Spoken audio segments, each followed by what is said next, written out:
Ben, I'm in the PG library. We're going to meet in 1 week. Yeah, it's 5:30. 1 week. And you're not going to see this coming. Here's a book I've got. It is Geons, Black Holes, and Quantum Foam, A Life in Physics by John Archibald Wheeler. Now, he is the one who, more than any of the great physicists, know that physics is missing life force. They want to have a unified theory. They can't ignore life.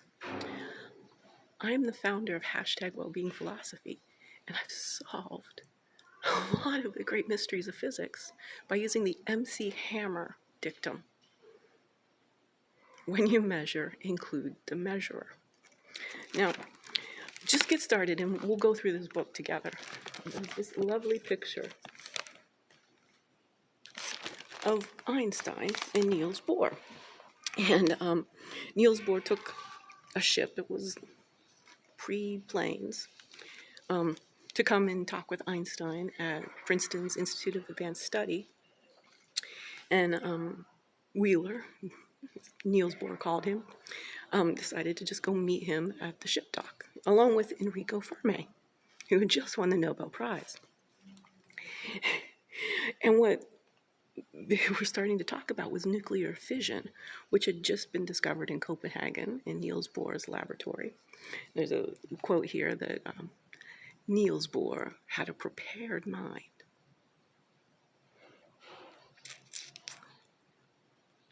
I showed up in Pacific Grove just about a year ago. I was on my way to Esalen. The Big Sur Marathon was happening. I was like, well, I can't get stuck down there. We'll get back and forth, watch people run by for hours and hours and hours. We'll watch nothing happen for hours and hours and hours. And I liked it here. It was Carnegie Library. Diana, she's been great. I've been treated like a human being here, even though I've been homeless for 23 months.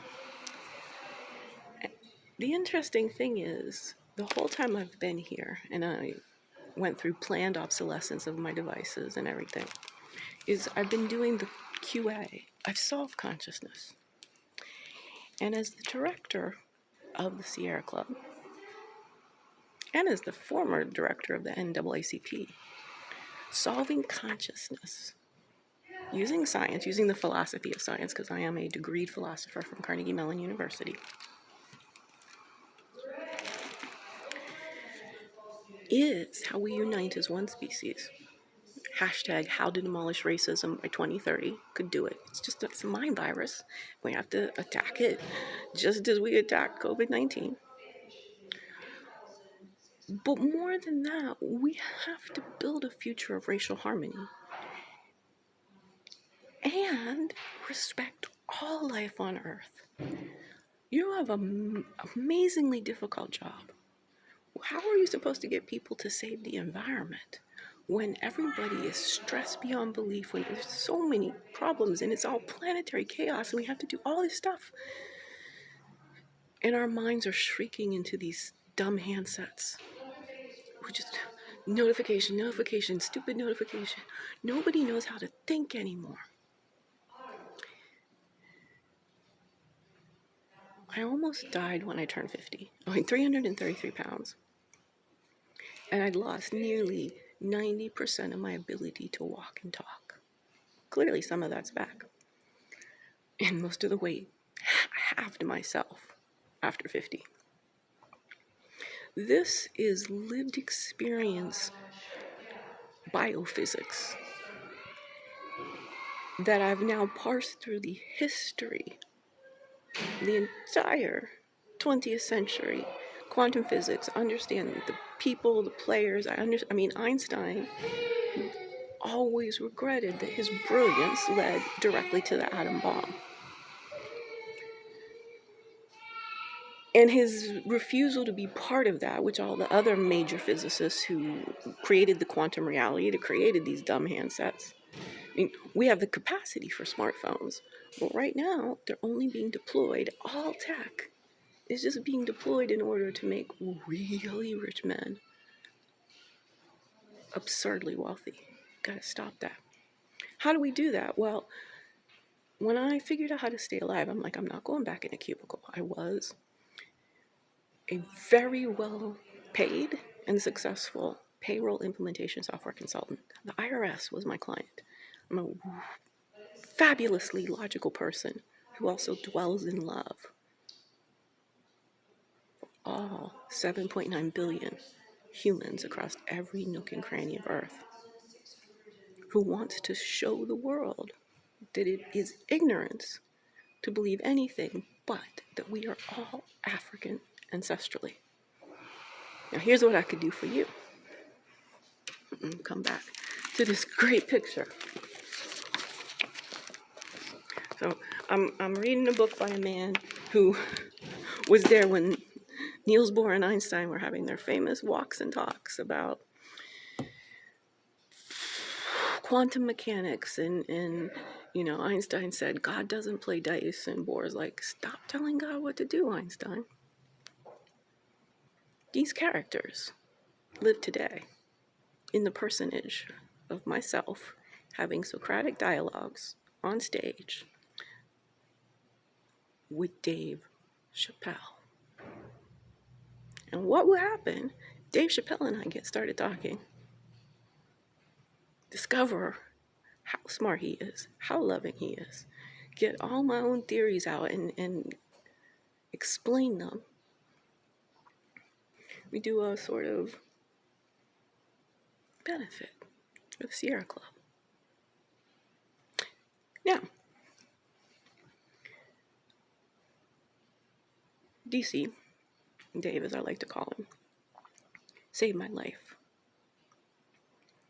What was I gonna do? I didn't stay alive to go back in a cubicle, to sit behind a desk and do what I was told. And even though what I did was something very important, which was get people paid. I mean, that's real magic in the world. How does direct deposit happen? I'm going to any company in the world, because I've done payroll in Singapore and all over Europe. How did I end up like this? It was an autistic shutdown.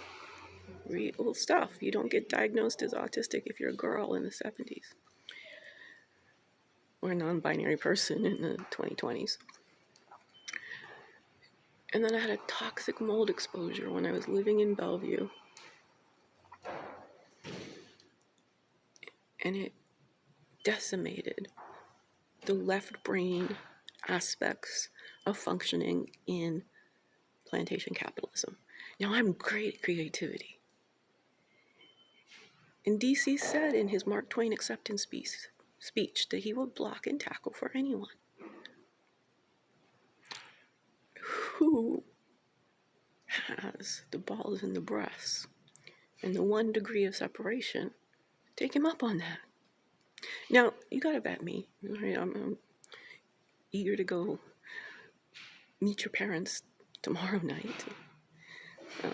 Interracial relationships has been the core of my life. And I've dedicated my life. I'm alone in the world. That's really how the homelessness happened. There's just nobody with a spare room that I know. Nobody. Airbnb, everyone, nobody. This country especially, all adults are stressed beyond belief. To be in a nonprofit situation and to have somebody dream up a Dave Chappelle benefit, dialogue, working with Dave, that's what kept me alive. Now, at first, of course, I had no idea. Who am I? But I wanted that caliber. And I kept working at it and working at it and working at it. I have a couple auditions. One's a really good 15-minute one, which actually at some point Elon Musk will pay me $3 to $5 million to have a talk about. Earth evolved life is not going to make it on Mars. It's not like the moon. And nobody's really lived on the moon anyway.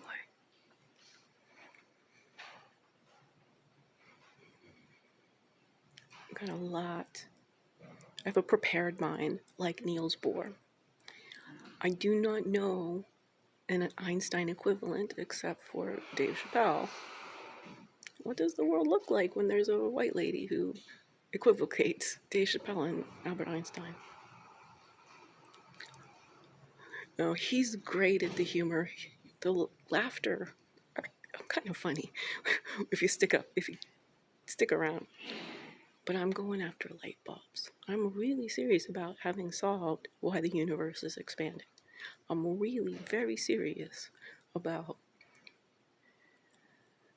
solving climate change, the ever-escalating burdens of chronic disease and mental illness, and ending the dehumanization of plantation capitalism via the philosophical hypothesis of bio-electromagnetism, which is my own bespoke intellectual property worth billions.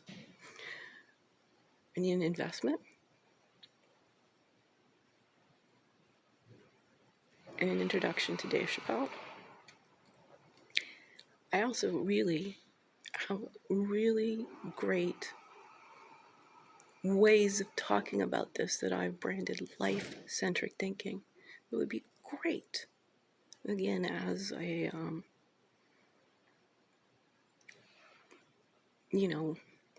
fundraiser for the Sierra Club, because we need to care about all life on Earth. We evolved to be the wise stewards of all life on Earth. Can't do this in nation-state silos. Can't do it in races and genders and all these things. Okay, quick pitch. I just had my idea, first draft, but never know. Maybe I get your parents to watch and make sure I get on your calendar. Very serious. Anti-racism, bioelectromagnetism, consciousness made clear. I'm the founder of #WellbeingPhilosophy. I'm seeking some investment funds to found in Pacific Grove because I need the salty air because of my brain situation. How our brains work is salt. If you don't know that, let me explain it to you. It's fascinating. Nobody knows it. Doctors don't know it. Quantum physicists know it. They're very busy trying to figure out why the universe is expanding. They don't. Wellbeing Philosophy Institute, #Wellbeing Philosophy Institute. You can search, Google #Wellbeing Philosophy. Is to make clear, creative, anti-racist, life-centric thinking about human energy, potential, well-being, that's body, mind, and soul, a necessary global public good. We're in a problem here with plantation capitalism. Many public necessary global goods are externalities and nobody will pay for them, and that's why my financial situation is so dire. A little bit of help, a little bit of whatever, any of this appeals to you, and again, love to talk to you. Very impressed with what you achieved in the systems. I think you know the limit of what can be achieved in the systems, how hard it is. And the couple of non-systemic folks willing to court taboo and controversy and spread love for all humans could be a very wise collaboration, eh? Harmony.